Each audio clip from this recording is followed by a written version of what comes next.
Hey, everybody, thanks for watching. So, yeah, real quick, Merkabah Scholar Society members, make sure you guys check your email for the Egypt trip. It was your last chance to reserve that spot. So that time is up. You guys seen the email. You know what to do after that.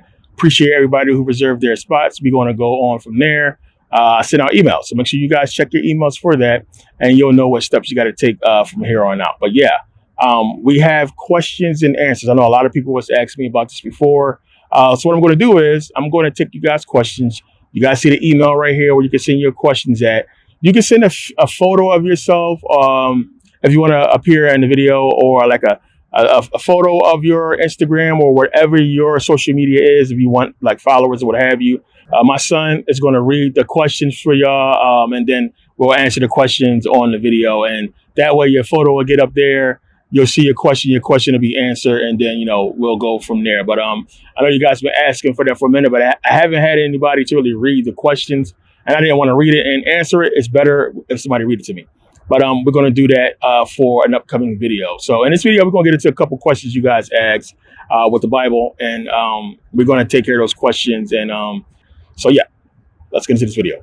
So I got a few questions from some Hebrew Israelites and some Christians alike about this history of the Bible.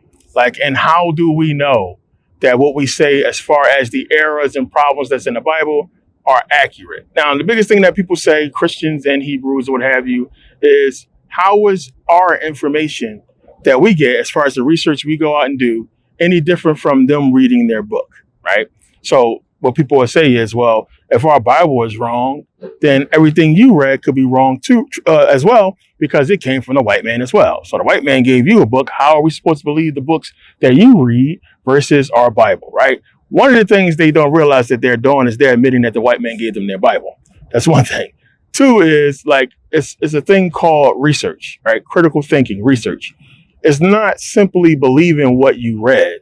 It's doing the research about what you read. And I tell you guys all the time, when you go do your research, especially if you're looking on Wikipedia, there is detractions, right? There is people who have put out entire articles and sometimes books detracting the whole point of the Wikipedia entry, right? So if you look at the bottom, you'll see detractions. You'll see people who refute the information. There'll be a lot of references and books that they use to get to that entry. You got to read that stuff. You got to look at those books, and then you'll see where that knowledge came from, right? So we have this thing in the conscious community, as you guys know, called primary sources. What are your primary sources? What are you using? Where do you get this information from? And it's a way to backtrack information to see where it stemmed from, right? We can't do that with the Bible, right? There is no primary source for the Bible. It don't exist, right? So the primary source that they want to give you, that they want you to trust, are the biblical manuscripts. The manuscripts alone are not enough proof. What other genre or what other area of evidence, or let's just say, you know, education or any type of scholarly work that we need apologists, right? Do we need an apologist for math? We don't need an apologist for math. We don't need an apologist for science. We don't need somebody to come and explain away the problems and issues with science, because we have equations. We have factors. We have things that we can, you know, put together and table to give us an explanation of what is, right?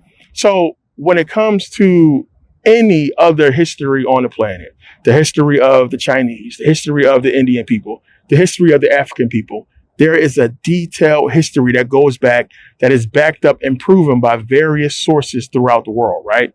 So we can go to different sources to prove the ancient Chinese or the ancient Indians or the ancient Africans, what have you, actually existed and did what they did. We find ruins. We find cemeteries full of bodies. We don't find none of that as it pertains to any of the biblical Hebrews. There is no cemetery that we can go to dig up all those people who must have died along the way that were Hebrews. Like, where were they buried? We can't find the bodies. We can't find any proof, not even any remnants of a civilization of these people. Because remember, you guys see the photos. You see the artist renderings of how they supposed to have marched and how they had the tabernacle, right? So they marched with the tabernacle, they marched with the Ark of the Covenant, and they had to set up shop. And when they set up these locations, you know, they had to bury their dead, they had to feed people, they left behind a remnants. And the Bible doesn't say that these people completely wiped the place clean and kept it moving. Somebody had to see 2 million people, 3 million people marching and setting up a civilization and say, hey, let me document these people, or let me see what's going on with these people. Not to mention the wars that they fought. So a war leaves devastation, right? It leaves widows. It leaves a whole lot of, anguish and pain and what have you.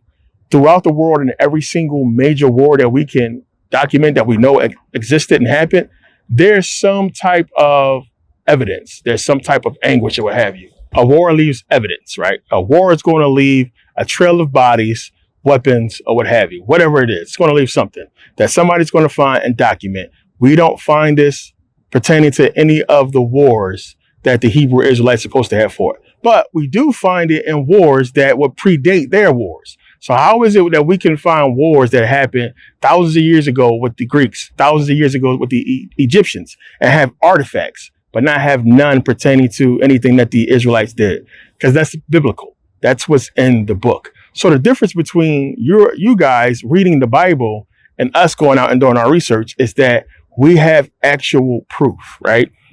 The so-called proof as it pertains to what you're using biblically, I talked about before, the shards or what have you, or the pottery, that can't be proven. That can't even be proven to pertain to anybody biblical. So just because you found a shard or some type of writing with Paleo-Hebrew doesn't prove the entire Bible. It doesn't prove any of the stories. One, we don't even know what that shard or what that artifact pertains to biblically. It's just something that they found that they said belonged to a certain person. So the whole, Jehoiachim tablets, the whole tablets of Jehoiachim and Jeroboam or what have you, none of that shit is proven. David, the cylinder seals, everything that we have that's supposedly pertaining to, and I crushed the Cyrus cylinder seals. I crushed that in the last video. That does not talk about the Hebrews at all. It's talking about a people basically saying that it can pertain to anybody that's in exile. It's not pertaining to biblical Jews. It does not once say anything about the Jews. The ancient Persians, and understand this, you can look this up yourself, they never mention any Jews or Hebrews. Same thing with the ancient Greeks. Herodotus never mentions any Jews. How is a Greek historian, an ancient Greek historian, who wrote about everybody? I talked about him. I talked about, we know about Pythagoras, Thales, all these other Greek historians that existed.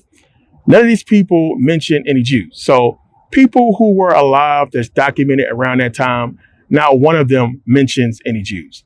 And anything that people find that pertains to a possible mention of them, it's a far reach.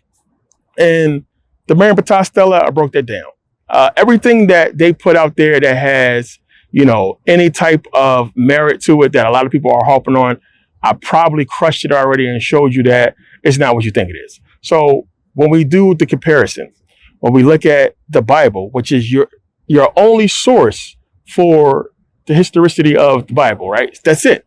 It's just the Bible. There is no source or no primary source or any book that backs up the Bible and its story as far as proven history. So you just got that book. That's why the Black Hebrew Israelites use that book only when they're making that point. What we have is real proven history.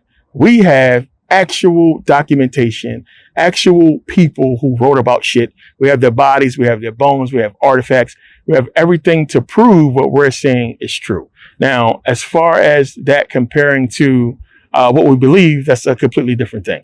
So I don't like to use the word believe. I don't like to use the word faith because I like to be able to prove what I say. I like to be able to say, this is what it is and show you guys proof. I don't like to say, well, I believe that this is that, and me trying to push that on you. If I say I believe, I would say it in a more personal context versus me putting it out to the masses of people. I would say I believe so, or I would tell you straight up, I think it's some bullshit, or I don't know, or this is what they say it is, versus I have belief and faith, because that is not what we're looking for in this context. And I will always point you guys to a book or to a source to get the information of what I'm talking about. This is not being done with the Bible because they can't point you to no source. So we're going to get into the manuscripts again. So the manuscripts is what people are harping on. So the Black Hebrews want us to look at the manuscripts and say, this is proof. Why would they make this up? Well, why would they write this? Well, we can see why. So the thing is, if it's not made up stories, if it's the divinely inspired word of God given to us by whoever, right? Matthew, Mark, Luke, and John, whoever, whatever prophet you want to use. How come it's not perfect, right? How come there's so many mistakes and errors? And that's what people don't realize. When we get into the manuscripts, they're full of mistakes. They're full of problems and errors, right? There is no perfect manuscript that exists. And I proved that to you guys. So the thousands of manuscripts that we have are full of mistakes, full of errors.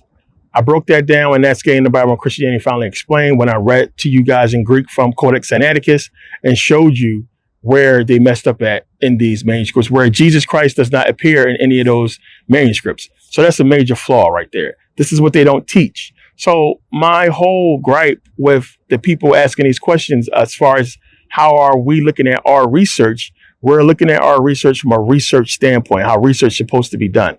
I broke this down. You have something called empirical research, which is what they use, right?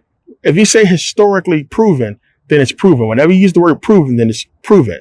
Historically accurate is completely different. I broke this down. But proven is proven. And it'll be proven because it's been backed up by empirical research, which when you go embark upon empirical research, you're taking your research findings and you're submitting it to academia, meaning you're going to submit that research to a college, to a university, to scientists, and it's going to run the gauntlet of empirical research. So you present your evidence to this researcher, they're going to look at it and they're going to put their notes in. Then they're going to submit it to a university and they're going to have a bunch of PhDs or a bunch of eggheads go through the whole thing and they're going to rip it apart.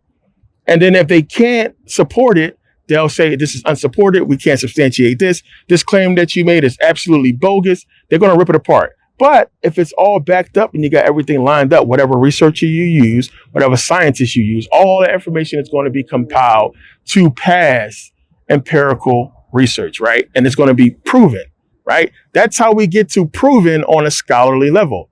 Nothing biblical, absolutely nothing. No manuscript, no shard, none of it has been proven by archaeology or empirical research, right? So this is where we stand. So again, I told you guys, like we're doing this stuff in truth.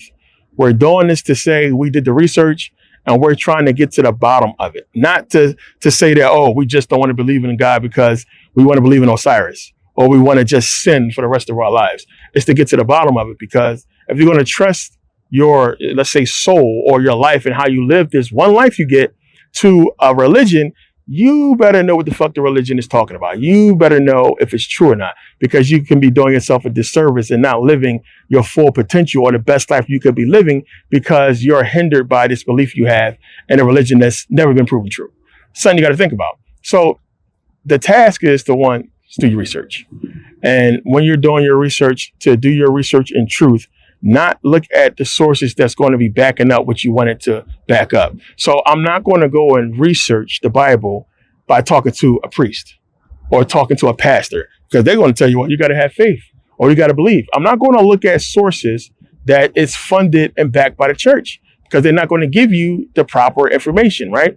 So in response to the last video that I did with my son from the Hebrews, and then of course some Christians saw it and had a lot of questions. Yeah. The information, a lot of it I present is from books. Of course, information existed long before I did. So when you go and you embark and you do this whole research thing, you're going to read books. You're going to read books that white people wrote. You're going to read books that black people wrote. You're going to read books that, a lot of different people wrote.